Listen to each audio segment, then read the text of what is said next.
আমার নবী আফসোস করে বলেছিলেন, এমন এক জামানা আসবে মসজিদ গরিব হয়ে যাবে, মসজিদ অসহায় হয়ে যাবে, মসজিদের কান্না কেউ শুনবে না, আল্লাহ শুনবে।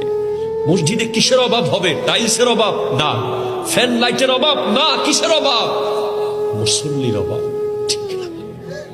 মুসল্লির অভাব। এই মুসল্লিগুলো যেন সব মসজিদে চলে যায়।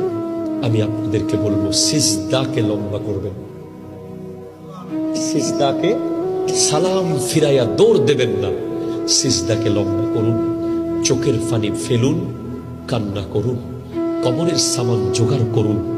যখন আমাদের এমপি সাহেবের নাম কি বলছেন? গাজী সাহেব। গাজী সাহেবের সাথে 5 মিনিটের যখন আপনার একটা অ্যাপয়েন্টমেন্ট ফিক্স হয়, ওই 5 মিনিট নিঃশ্বাস বন্ধ হয়ে যাবে আপনার। এরপরেও নিঃশ্বাস ফেলবেন না, কারণ সময় মাত্র 5 মিনিট। কি কথা আছে সব বলে দিবেন। আর মাননীয় প্রধানমন্ত্রীর সাথে যে 10 মিনিটের একটা সুযোগ পান, আপনি তো 1 মিনিটও অপচয় করবেন না। অথচ কত প্রটোকল মেনটেন করে যেতে হয়েছে, কত এসএসএফ, র্যাব, পুলিশ, কত কিছু পার করে গেছেন। আর যিনি পৃথিবীর কোটি কোটি প্রধানমন্ত্রীকে বানিয়েছেন, উনি আপনার রব। যিনি আমেরিকার প্রেসিডেন্টকে বানিয়েছেন, উনি আপনার রব। যিনি ইউরোপের, যিনি ওই রাশিয়ার প্রেসিডেন্টকে বানিয়েছেন, উনি আপনার রব।